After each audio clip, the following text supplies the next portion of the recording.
just about 5.5 months since I started this 55-gallon ecosystem from start, and I'm really loving it right now. But it hasn't been always, good. I've lost some shrimp and fish along the way, and I've learned quite a bit of things. Even though I've been keeping tanks for over 30 years, I've never had a fully planted tank, and this is my first foray into freshwater shrimp. And so I'm gonna go over 5 major things if you're looking to set up a tank similar to this. Very crucial things that you should consider so you can have a good, beautiful, healthy tank with happy inhabitants. So for the first thing, it's going to be tank size. This is 55 gallons, but the larger size tank you have is going to have the possibility to have less tank water parameter swings. So that's temperature, water chemistry. You're gonna have to do less water changes, and you can keep more inhabitants in your tank. So for instance, if I was to go with a 10 gallon or 20 gallon tank, I could achieve the same type of thing, but then, temperature could fluctuate very rapidly. Whereas with more water in the tank, a larger volume, the temperature won't swing as quickly as it might with a smaller tank. Same thing with the water chemistry. And so, tank size, number one.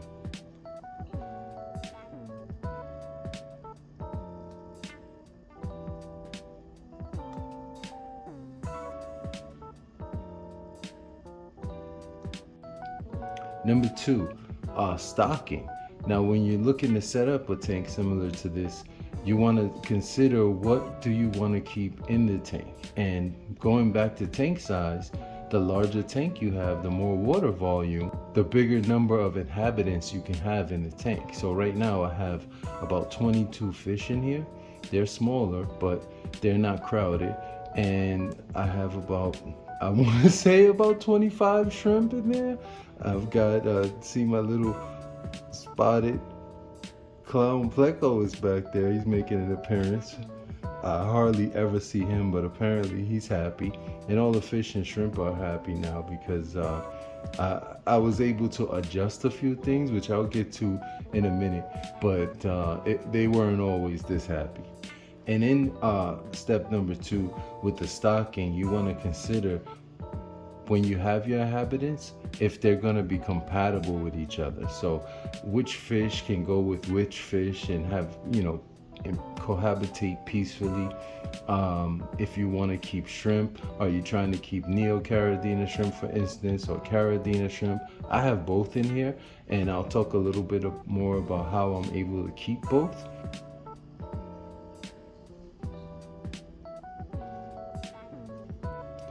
And also with the stocking, you want to consider the type of equipment you're going to need. What size filter you're going to need for the tank. What size heater you're going to need, if you're going to need a heater at all. The lighting, if you want to keep plants, what type of light you want to keep. After you consider your tank size and the inhabitants, what you want to keep, that brings us to number three, and that's what kind of conditions that you want to have that's going to be well suited for the inhabitants that you choose to keep in your tank. And so the first thing I would say to do is you want to know what kind of tap water you have, if you plan on using tap water. If you test your tap water, that gives you a good baseline to know what pH is coming out of the tap, the hardness of the water that's coming out of the tap, and whether or not there's any nitrates in the water that's coming out of your tap. And once you start there, you can do what you need to do with testing, and then following the testing, you can do what you need to do with water conditioning, so that when you're topping up evaporated water and when you're doing your water changes, you can closely match not only what's already in the tank, but you could tweak the water parameters so that your inhabitants will stay happy and healthy.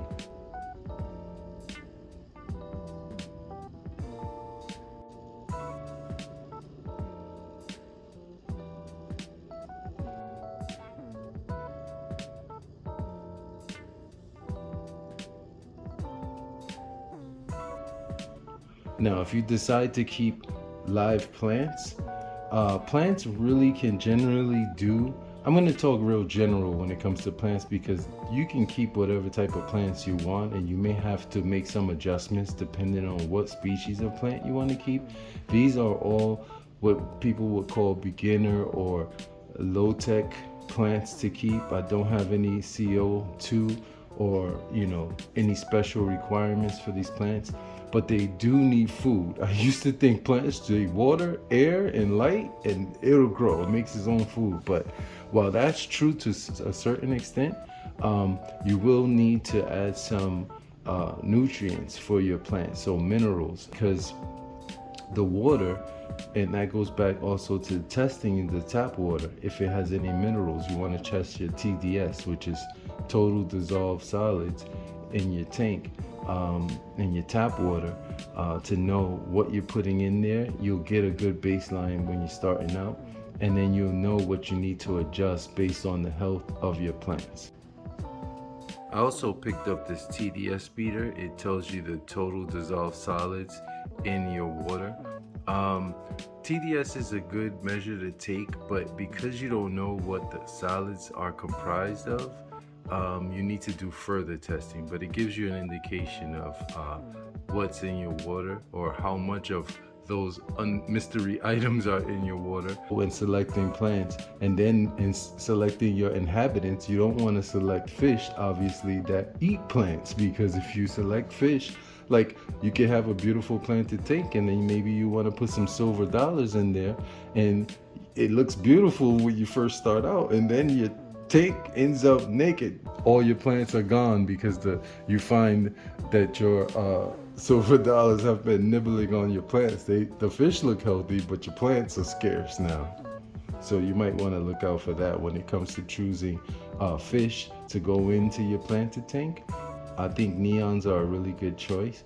Tetras in general, really, because they can easily cohabitate with shrimp and other fish. They're very peaceful, and they're real beautiful to look at. So.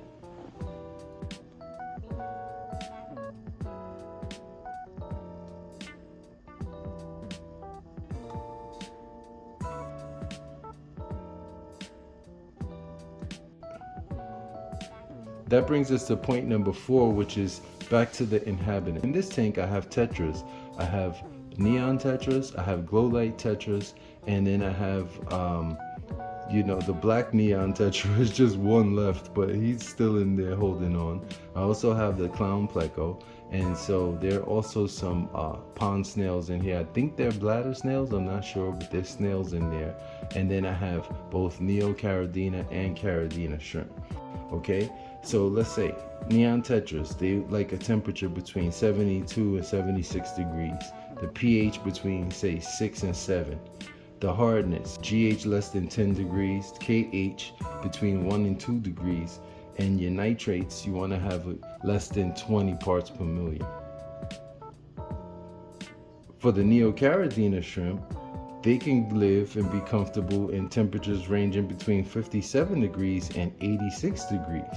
On the higher end of that, they're gonna have a faster metabolism, they'll grow faster, and you'll need to feed more, but then it shortens their lifespan, so be careful of that. The pH, they want somewhere between 6.5 and 8. The GH, or general hardness, somewhere between 4 and 8. Some people say between 9 and 11 is ideal, but I believe that's if you're looking to breed them. They need, a different condition, but if you're like me and you just want to keep them and you're not really concerned about breeding, 4 to 8 on the GH is fine, and KH between 4 and 6. Now, you want to keep your nitrates in check with the neocaridina shrimp, so you want to keep those at 20 ppm or less, and your TDS, total dissolved solids, you want that somewhere between 200 and 300. And we'll talk a little bit more about TDS in a minute. Now, with the caridina shrimp, you want your temperature, they like it between 60 and the low 70s, so less warm than a tropical fish or the neocaridina shrimp. So pH between 6 and 8, GH between 3 degrees and 6 degrees GH, and then the KH between 0 and 1. Now that's really low for carbonate hardness. So we'll get into all of that in a second. And then your nitrates, they would like it less than 10. So, and then I have a clown pleco in there, so I was able to look that up. I had a comment, a very helpful comment with the conditions for all of my stockings, and which is why one of the main reasons why I wanted to do this video, because I kind of had an idea. I used to just throw things in the tank and then observe the tank, and while I'm enjoying it, and then also if I see that somebody's not happy, I'll look into that specific thing and try to make adjustments.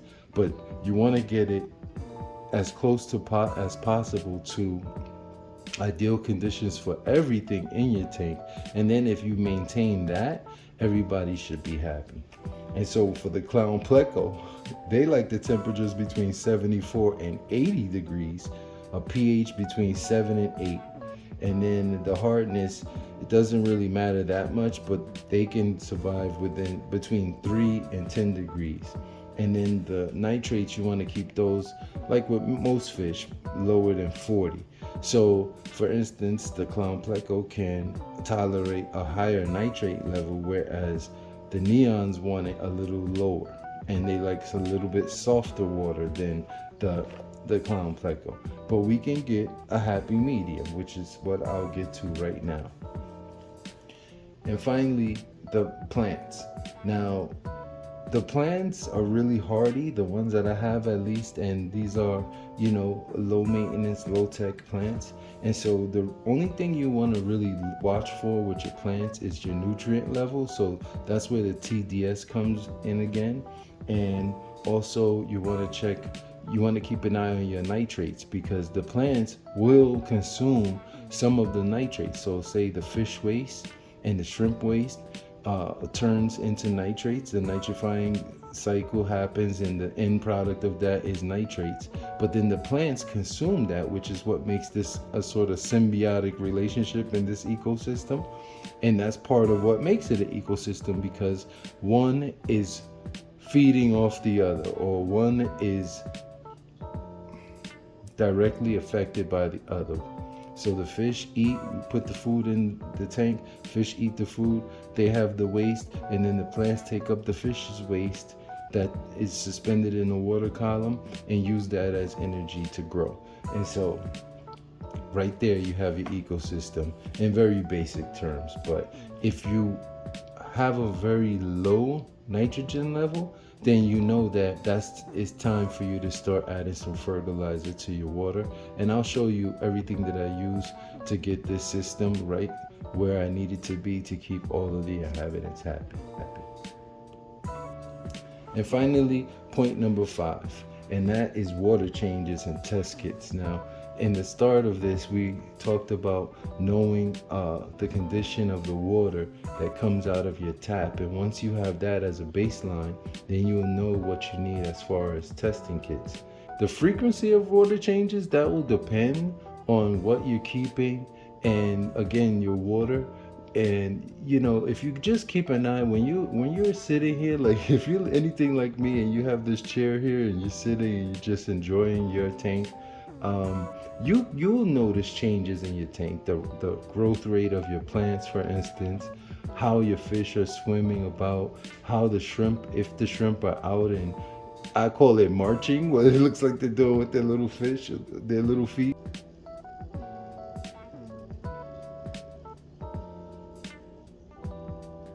If everybody's out and about and seeming happy and their plants are looking good, then your water is in decent shape. But you still want to use testing kits to just make sure that your water is right where it's supposed to be or where you need it to be, because it could change in an instant. You could have your tank looking beautiful one day, and the next week you could come and your plants have started melting, all your shrimp has disappeared, your fish are not out and about, or they're swimming erratically.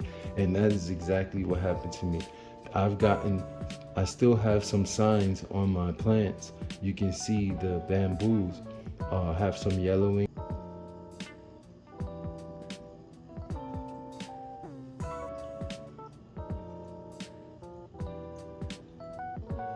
some of the other plant leaves have some spots. You can see my cardinal plant is not as robust as it used to be, that one there, and the mother cardinal over there, the leaves are like 1/3 the size they used to be, so it's shrinking back.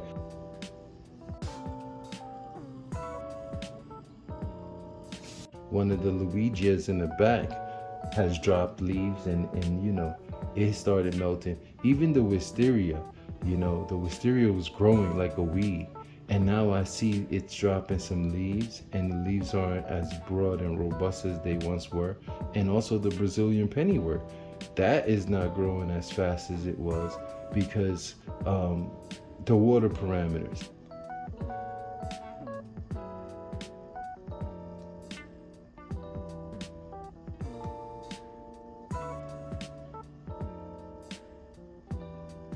When I finally tested the water and saw that my nitrates were around 10, between 10 and 20, I knew that my tank was nutrient starved. That, in conjunction with the disappearance of my shrimp, I knew something was wrong, and so that's why I went out and picked up these things.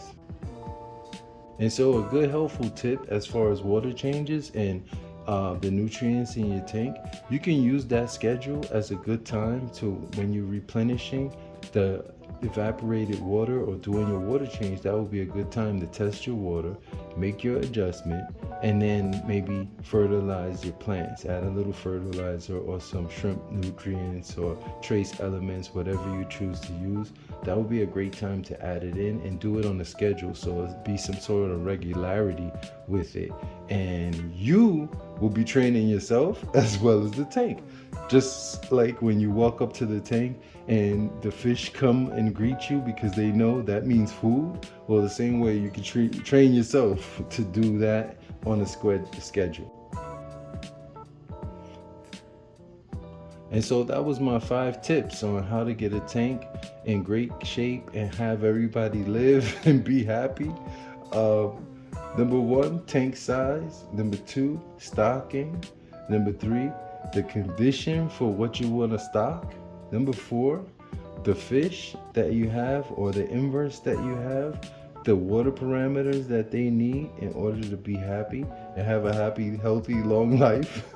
And number 5, your water changes and test kits. Staying on top of your water quality will greatly increase the enjoyment that you have from your tank. It'll be beautiful, and your inhabitants will be happy and healthy.